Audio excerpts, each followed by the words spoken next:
David's chasing the question of what could broadly be said a revolution. You start with the idea of social change, of how something changes. And what David finds interesting about human societies is not so much that they change and that they change when revolutionary situations happen, when their class struggles are at higher points or whatever. What is interesting is that societies do not change in all the rest of the times. How is that possible? Why is that the case? Why do you have to wait for some kind of situation? What do people do? Well, conventional approach tells us that societies are sort of like organisms or self-balancing systems. They like an animal or like ecosystem. They keep going in existing form until they cannot go any longer, and when some kind of conflict reaches the highest point, only then opportunity to change arises. Well, this approach for David is missing all the intentional actions of people who actually wake up every day and make society happen again. Make society happen again in the same form as it was yesterday. It just doesn't happen by nature or by God's design or something like that. Someone has to have an intention to do so, and like everyone has to have an intention to do so. The word we use for broadly describing people's tendency to produce the society in a certain form is value. The value of action in this context is ability of any action to create a society where people seek an opportunity to emulate this action. It's like actions producing themselves. And chasing the question of value, one of the pieces that underlines the question of value is a practice of fetishism. So this is where this piece comes into discussion. The fetishism was entered into public debate in around 1700 something or 1800 something. The history has to do with Portuguese merchants sailing to Africa, trying to exchange glass beads and different kind of junk for gold. Well, what the merchants discovered is that every time you have to exchange something, you have to go through some kind of ritual with people you're going to exchange things. You have to kind of create a market. You have to stipulate the rates of exchange, the regimes of property, and so on. And the practices that the Christian merchants sailing in, and if you ask Christian merchants, would you honor the rules of your deal, he would say, yes, I swear by God. But what would African person swear by?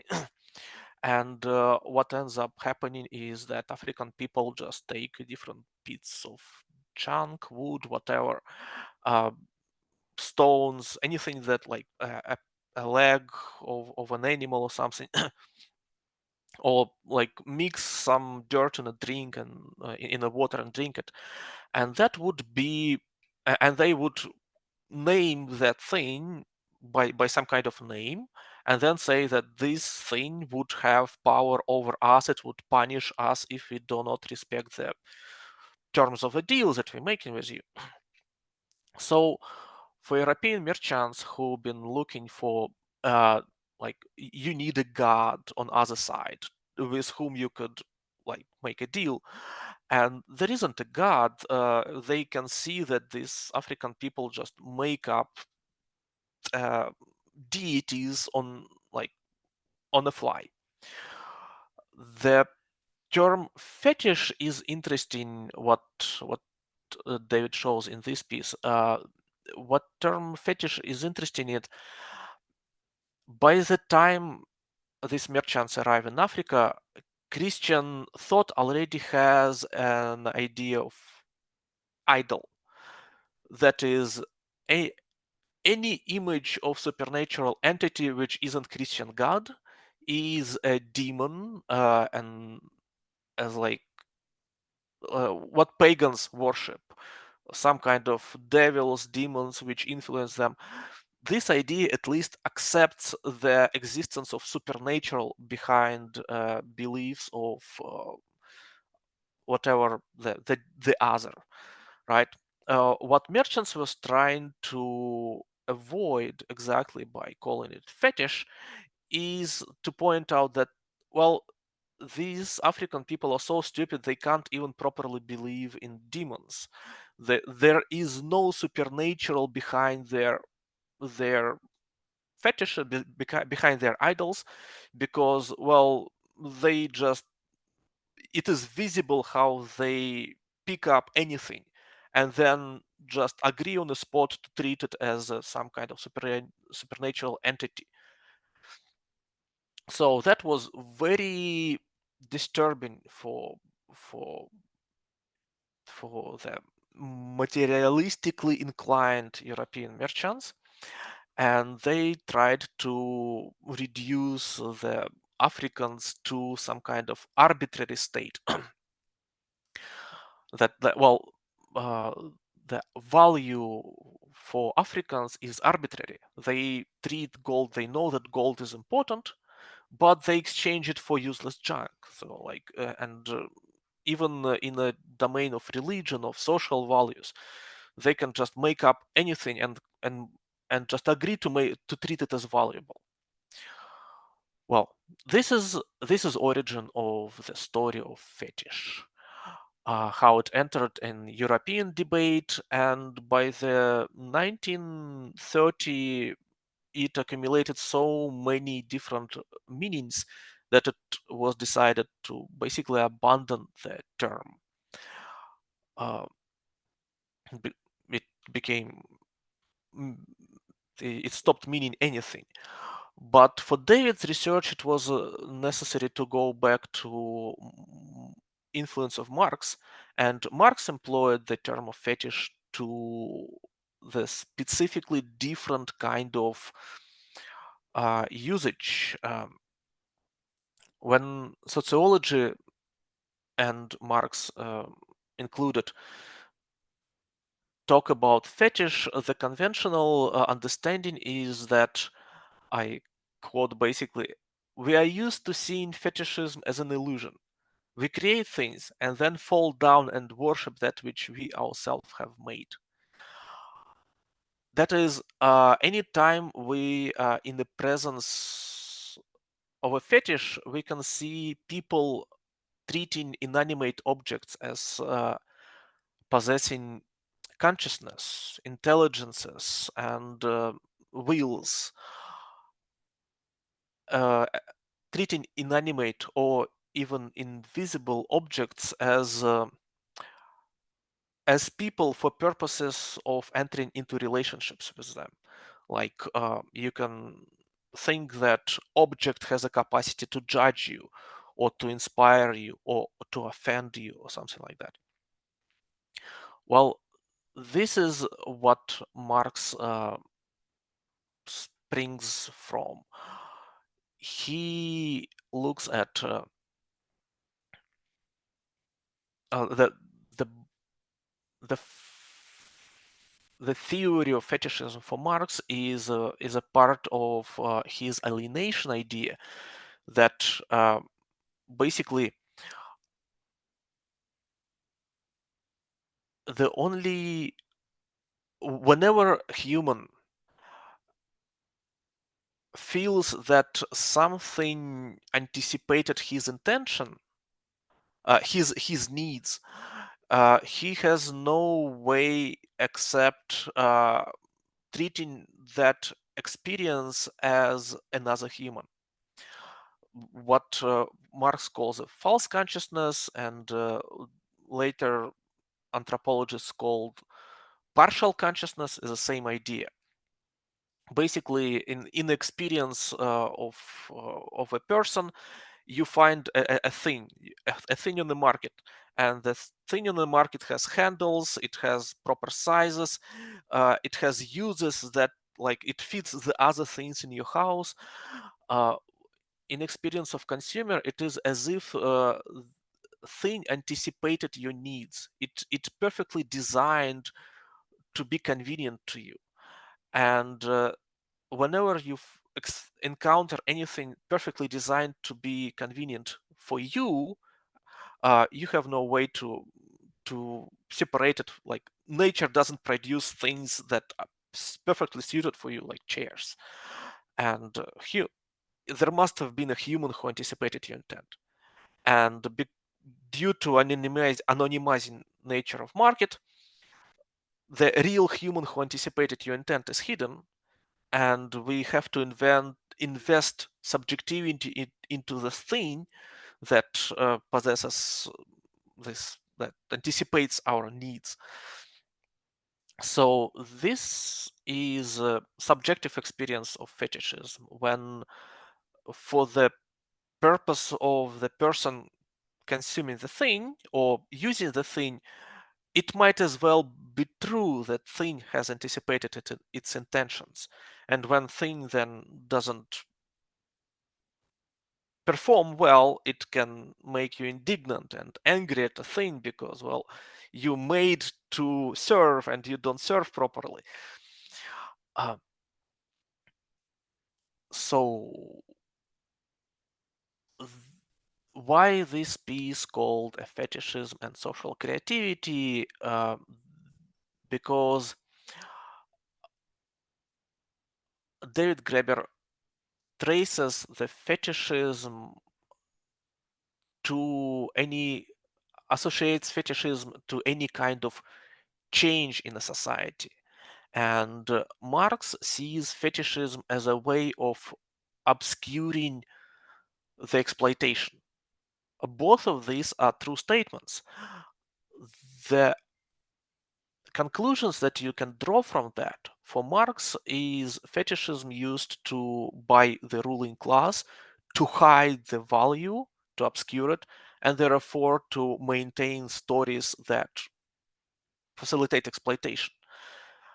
Therefore, it is necessary to defeat the fetishism by learning more.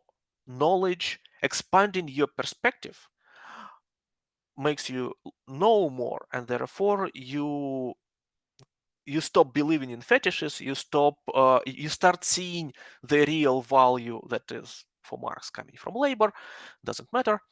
Uh, what is important is that we need to defeat fetishism or superstitions through knowledge.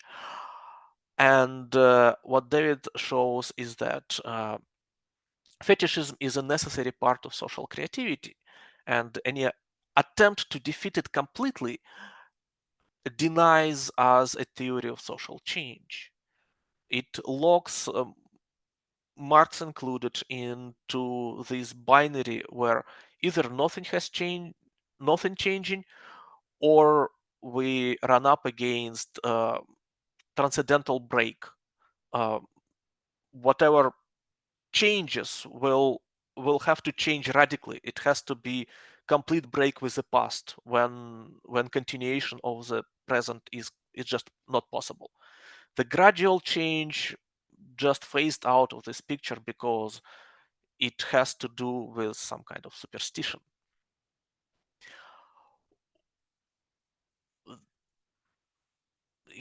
David makes his case on how fetishism is necessary for social change by showing how people who create fetishes, they do not exactly have the same perspective, not only have this perspective of superstition, they actually, when they create a fetish, they usually understand, are fully aware that they are making a pretend thing, but they also, all of them agree, choose to believe, choose to pretend, treat the fetish as a real thing, and both perspectives are simultaneously available. It is simultaneously when you create some kind of totem that can strike you with lightning if you like steal someone else's property. Well, they know that they just made it up, but they also know that it will actually happen, and they choose to believe in it, and they choose to act as if it will actually happen.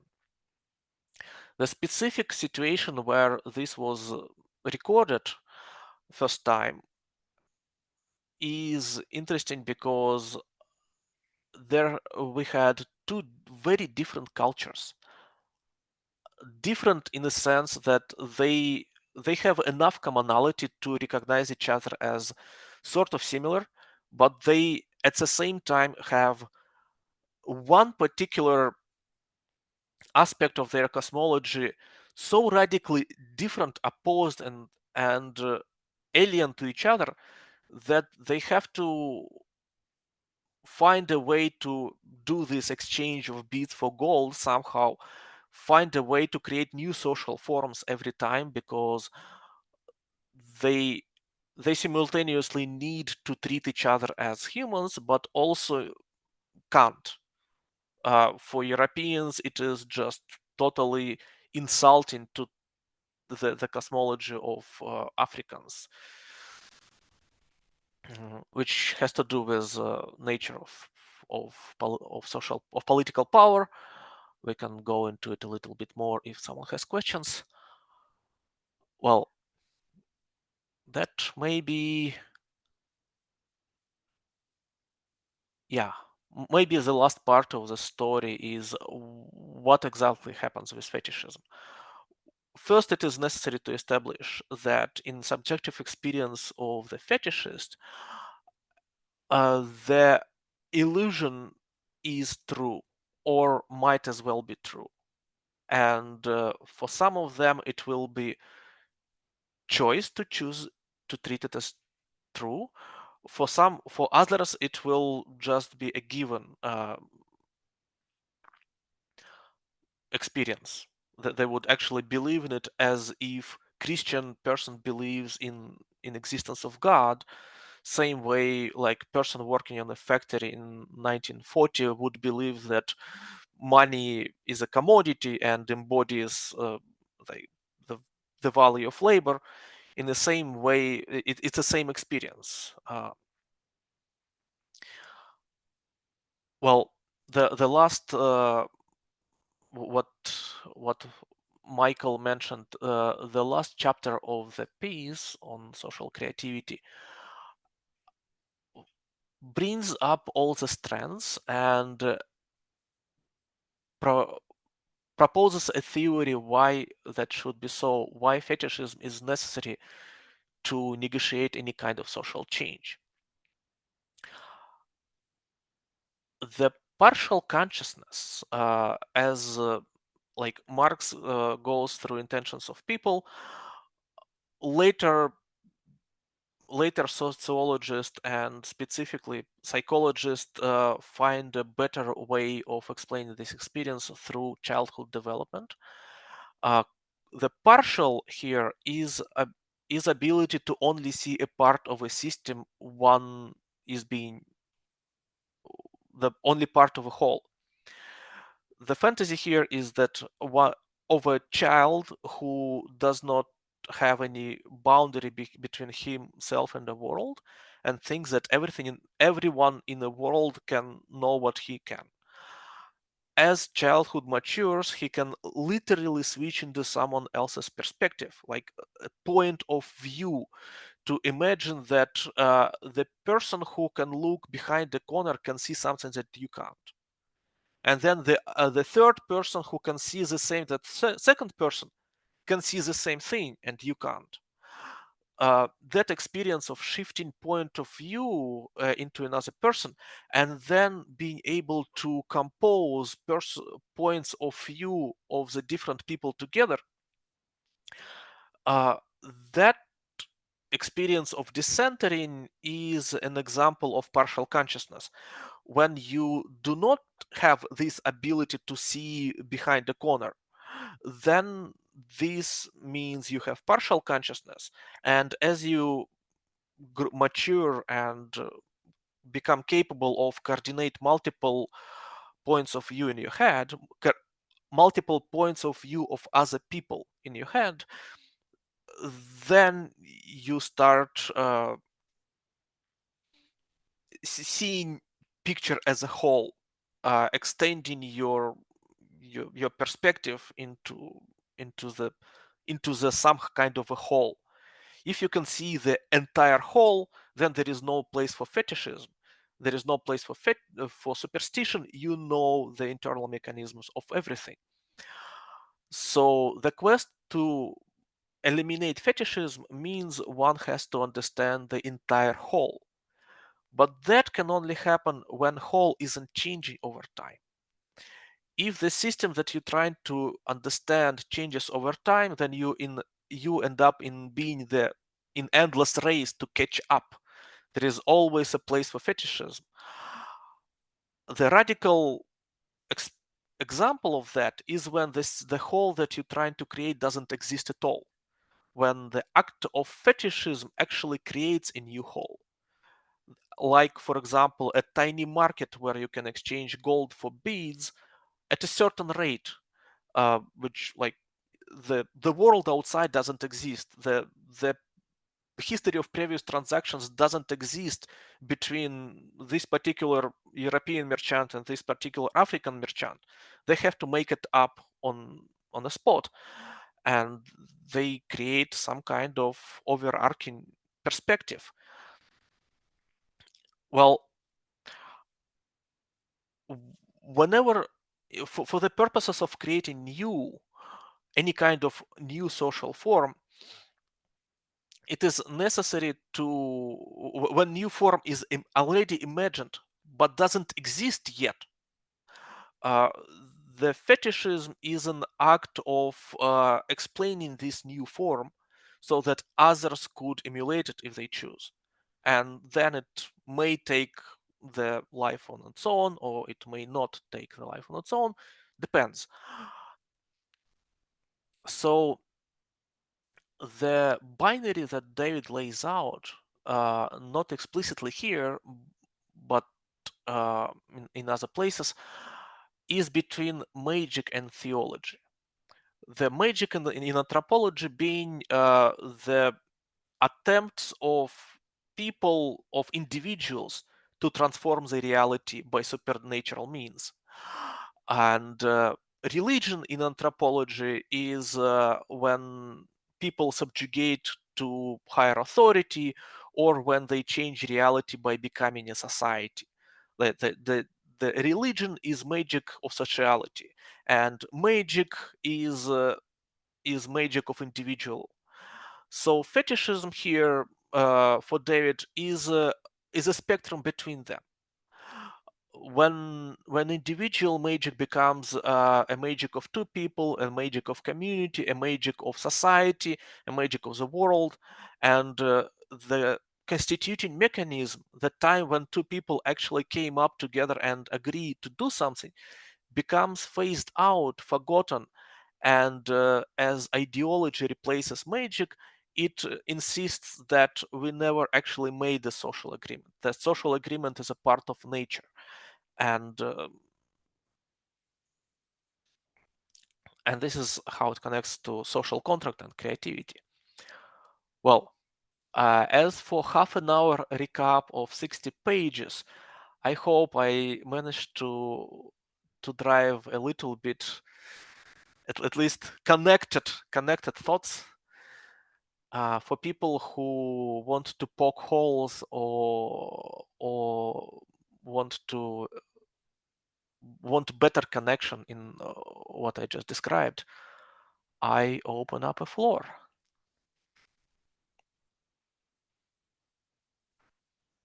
I think Michael started from the comment. Oh, Michael? I was just commenting on your discussion of people coming together and do they actually know the rules? I mean, it's a slightly more like nuanced point in relationship to what you were saying, but another sort of famous example is activists in the globalization movement all came together, and some of them had particular ways of interacting, others weren't familiar with that, and they had to kind of negotiate what they were doing.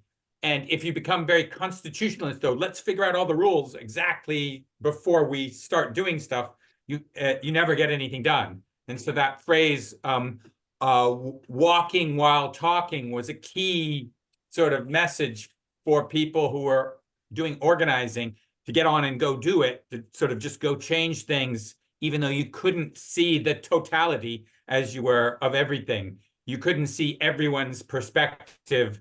And so you had to just sort of deal with a bit of the world that you were dealing with, which was trying to guess what the other people you were working with, having a basic good idea that, yeah, we can trust these people, will do that. I was going to flag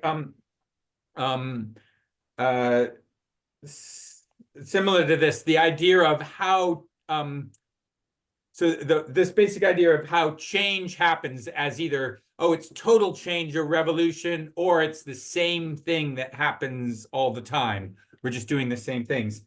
And on page 423, there was this, they talked about Marcel Mauss had a background of like people interacting was either total war, like the Hobbesian war of all against all, or total reciprocity. We're all a big community and we share everything, and there's no market system, there's no violence within our community. And so it's either one or the other. But in fact, it also talks about the idea of sort of partial contracts in between that time, where you maybe it's not total reciprocity. You don't always work together with everyone in your village, but you kind of have a deal with one person. You do this and I'll do that, and those types of partial agreements. And maybe that's also very similar to the argument in the paper about Marx is talking about creativity, but in his actual practice, he either seems it's revolution or capitalist production process, and the production process is always the same. So I wondered how, if people had ideas about how these ideas can help us think about the everyday type of changes that we might do. well, you say the page, which page, which book are you looking at the Fetish? Yeah, the article that we read, the okay. Fetishism So is you mean creativity, page 423. But we don't have to go into it specifically. I would just sort of, maybe I'll throw that out and see if it comes out in the various comments and conversations different people have. There is a summary right next to what he proposed by Alan Kali, which David brings up here. So yes, the difference between the two kinds of social contracts, which both can be negotiated by different kinds of by fetishism, but the contracts themselves are different. What drives essential difference between Hobbesian war of all against all and Rousseauian noble savage, and then between total war and total reciprocity of Mauss, the summary of the difference is that either you have contracts which impose conditional unconditionality, or they impose unconditional conditionality. What that actually this calembour means, either you enter in relationships where you must obey the rules of the game to the letter, but the act of entering and exiting of the relationships is conditional. You you choose to enter, and if you don't like the rules of the game, you exit. The other kind of contract is when the rules can be sort of flexible, but the act of following them is not. The being the part of the community who has to follow this set of rules is not. You unconditionally enter into the society of law, but the laws themselves could kind of be like shifty and so on. So Total War shows exactly this situation when you do not choose to enter the war. The other party does, and you kind of find yourself in a war. But the rules of the war actually has to be renegotiated all the time. While Mauss's opposition to this total reciprocity, where you must render unconditional support to people you choose, requires you to choosing the people. You don't render your unconditional support to the society. It always starts with two individuals making the total offer of total reciprocity to each other, and then it can scale up to bigger groups or scale or not. So I see the Leon's hand. Yes. Okay, so in order to understand fetishism a bit more, I maybe wanted to bring in an analogy of like a different context where I see a lot of similarities that might kind of shine light on how fetishism works as I'm trying to understand it. And that context, I think, is games.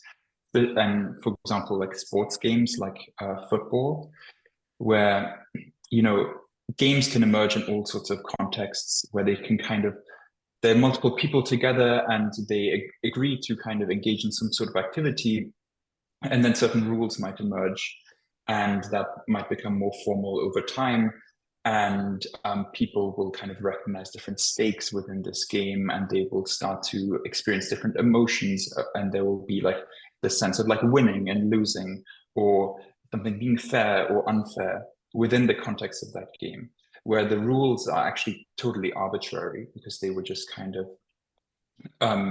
in the inception kind of defining that game is totally arbitrary. You kind of find some sort of a football, for example, or a tennis ball or whatever that you play with, and then you build all of these constraints around it. And then something like that can grow something into what football is today, where it's kind of a global phenomena. And for example, there are referees that determine what is right and wrong, that kind of act as like judges in a way.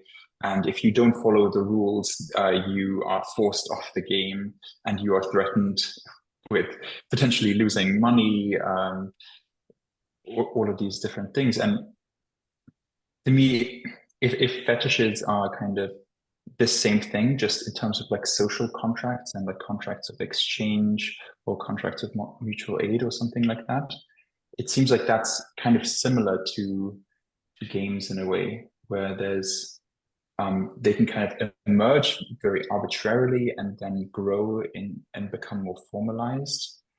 Yeah, I just wanted to put that analogy out there to kind of hopefully draw some generalizations to maybe understand fetishism more and those, and understand how, like, the mechanisms of it. Yeah. The mechanisms. Yes. First of all, it is spot on the example. Anyone who saw the other person really engagedly playing in Counter-Strike or anything, trying to peek behind the monitor and hide under the monitor, that you can't say that this person is pretending, right? Well, but the internal mechanism for that, I found the best example for that is an improv theater. If you go to any kind of improv theater training, the first thing you will encounter is that we deal with the offer of another person. we honor this offer, and then we extend this offer, and then we stop playing this game and start playing another game. The simplest example that like I had in my experience is that we come to this improv training session, and the person in charge arranges us in a circle and says that we have to clap in order. One person claps, another person claps, and then it moves, right? And after some time, he asks like, "What moves?" Well, you have people in the corner and they clapping faster and faster. The experience of a person in the center is that actually clap is moving. The source of sound is kind of moving, right? And we just agreed to do that. But for outside observer, it is absolutely not impossible to imagine that there is some invisible entity flying across a circle making us clap, right? And then we could pretend that it is. The new player comes in, and if he doesn't clap, we can say, well, invisible spirit doesn't like you, go away, right?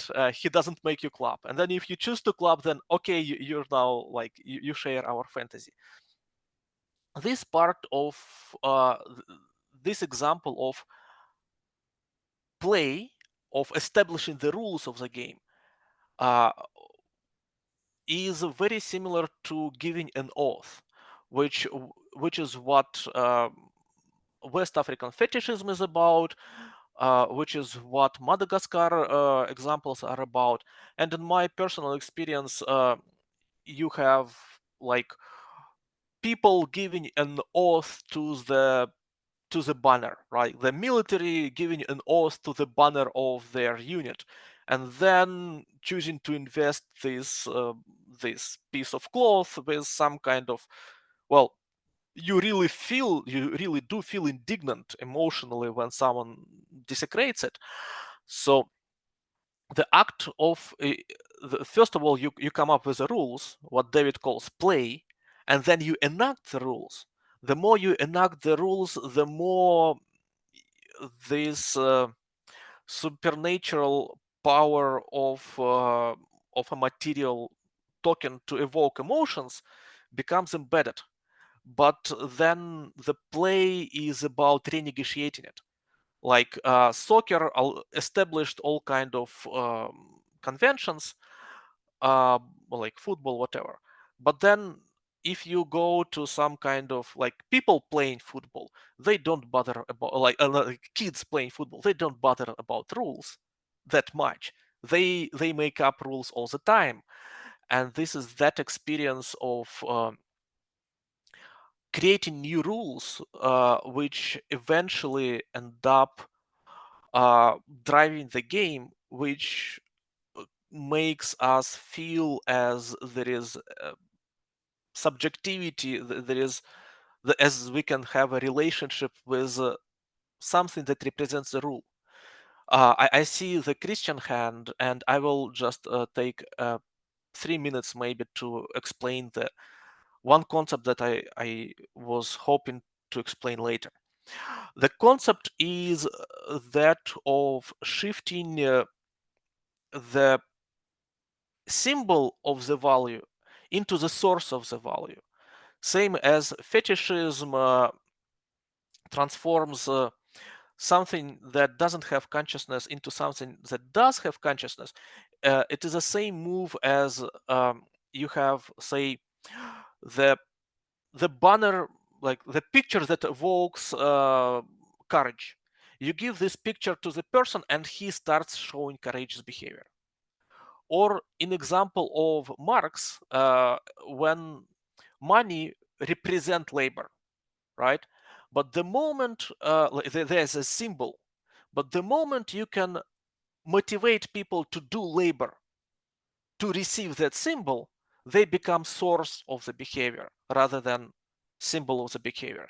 This transformation, when fetishism connects to value, when the symbol of the behavior became capable of evoking this behavior again, making people emulate it. And this is what happens when you establish the rules of the game, like you're playing, and then people gaming the game, or by gaming the game, they honor the rules that you established before. They emulate it. And this is what society is about. Society is just actions which people repeat. So long as people repeat actions, the same actions, the same society is going. If people suddenly start doing different actions to symbolize the marriage ceremony, then you're in the presence of different society.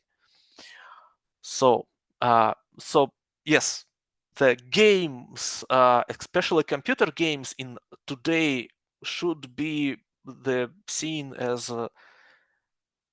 totally fruitful domain of exploration of phenomena.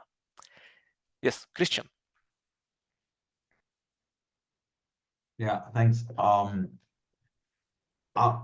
My question is a little different though.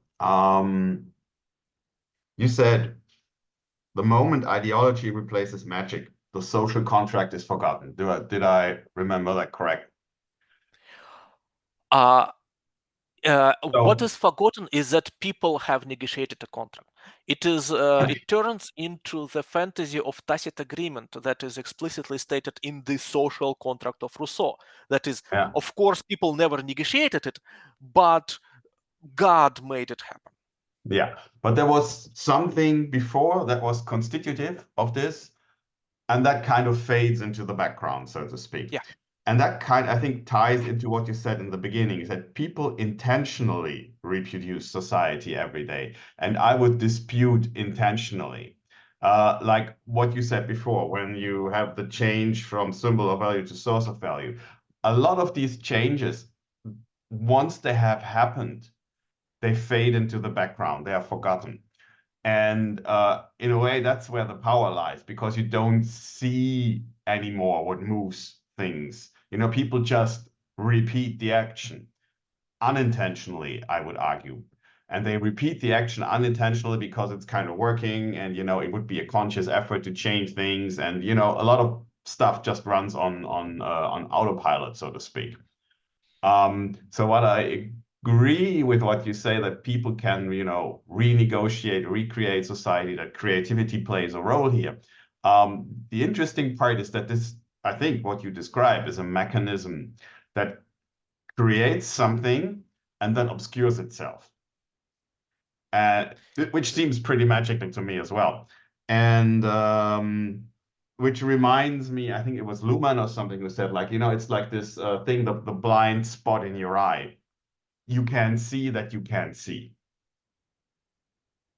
Well, so as long as you have these kind of it's kind of interesting, because the mechanism that is used to create the new thing then seems to make change harder, right?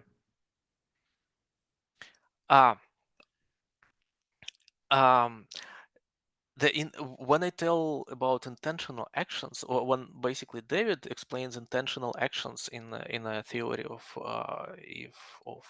value, it is not an intention of creating the whole of society. When people repeat an action, they do it intentionally, and they do it intentionally to make this the same action being repeated by other people, but they don't make it intentionally. They don't intentionally reproduce the whole of society. This is what allows hiding obscuring the exploitation. But there is also this challenge. Exactly was directed at David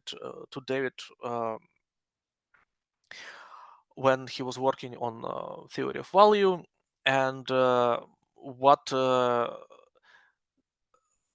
David had to concede eventually to the partially is that yes, there are people who do not who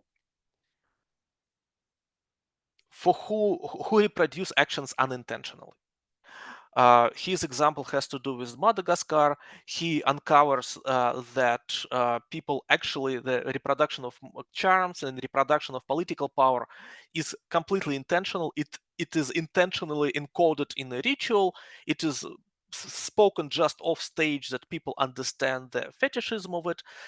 But as he goes later, he tries to respond to the challenge, exactly that challenge, and he goes to read older materials, and there he finds that, well, actually, no, not like there are quite a lot of people whose personal experience is that actions kind of choosing them, that they repeat actions completely unintentionally. Uh, it is it is a part of that mechanism where so symbol of value becomes a source of value, and then symbolic part of it becomes forgotten, and people in a people's experience, they choose to make these actions and treat them as valuable because for them it might as well be true. His specific example having to do with people living in some kind of villages and obeying some kind of rules, well, they don't have the chance, an option of disobeying the rules, and therefore they choose to believe that enforcing mechanism does really exist, because enforcing mechanism describes something that the the exploitation that basically nature does to them at this point in time, and they just choose to think this way. The same experience uh, that makes it possible to accumulate value in a currency, in money, which is also of this piece. It is a bigger theme in the theory of value, that the way how money can only become store of value in the first place is that you take someone and force someone to do stupid, unintentional, uh, alienated, bullshit job for life, for multiple generations, for 14 hours a day. And then, the only thing the person gets for it is money. And then this just forces person to forget, like to disregard constitutive mechanism. And in the experience of the factory worker, money do really accumulate value. It is simply true. Same as flag accumulates the value of patriotism, or, well, any number of examples you can draw from computer games or anything. So yes, there is an intentional part of recreating society, but it necessarily must have, first of all, constitutive moment, and then it needs enough people who actually see through illusion to maintain it intentionally.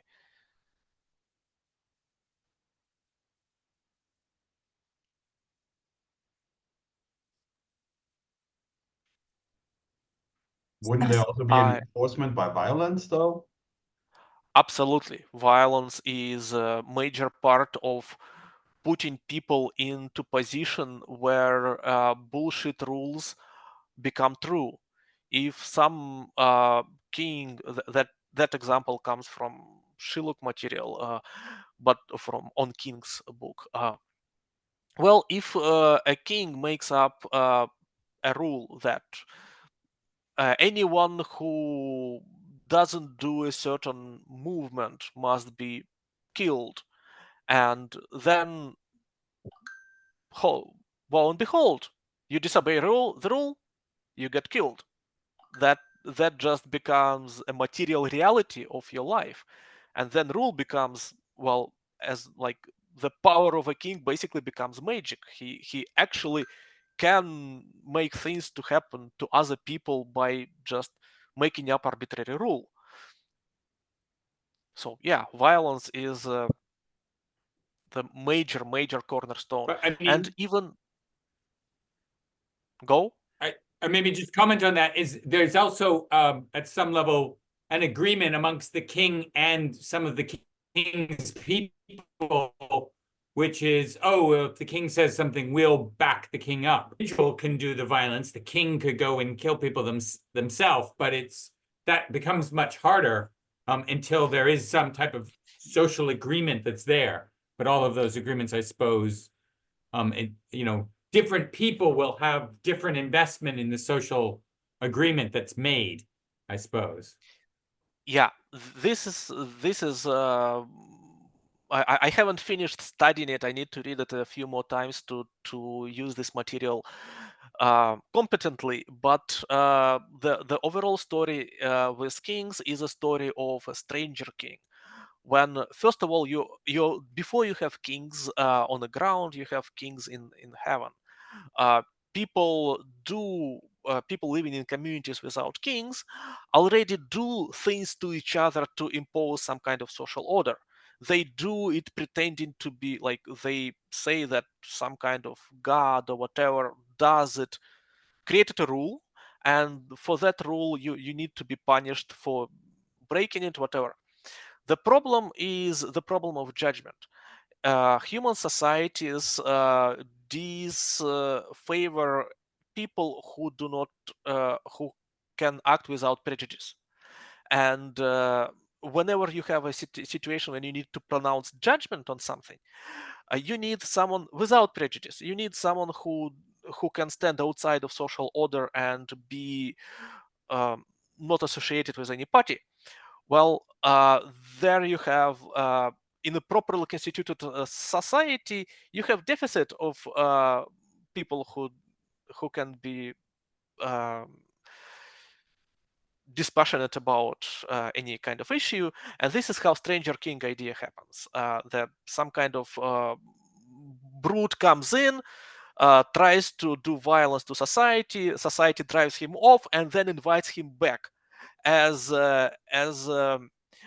someone who they delegate the power of punishment. So there is constitutive mechanism where he basically becomes a symbol of society's judgment that it does to itself, but then it can run away unless you pull kings down and stop them from becoming like magical entities.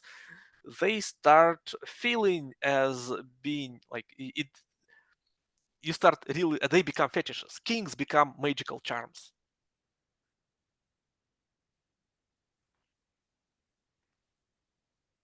I cannot read any comments. If anyone reads all the comments, and if there are questions in the comments, can someone just pass them on to me?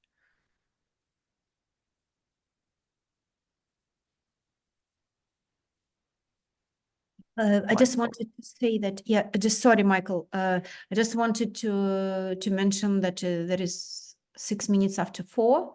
So maybe we can take a last question, and then Stas, if you want to announce the theme for the next group, that will be the time to do that now. Do you remember what and when is that?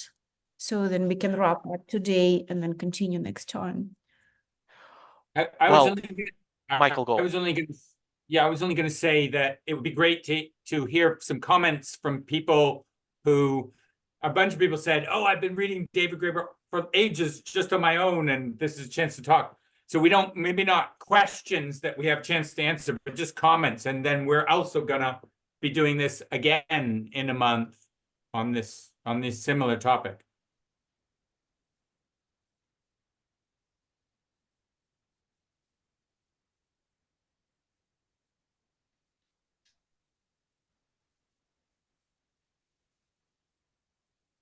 Somebody like, yeah.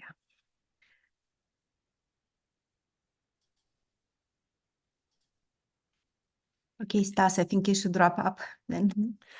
Yeah, all right.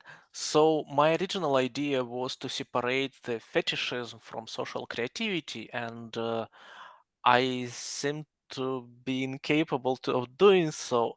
Idea was to dedicate this to dedicate today to fetishism, and next session to social creativity, and then merge them together.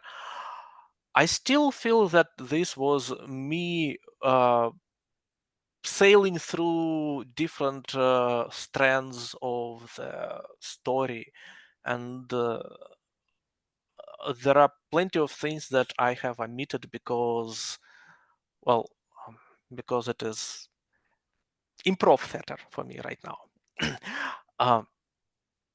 I would think that we could do another one on this exact piece, and then just have me speak less and have other people do more questions, do it more interactive with the audience. Yeah, the next one after that, I was thinking at looking at consumption. There is a David's piece on consumption, which is ultimately about value, how destroying things is a prototype of value in our society. I will try to connect it in with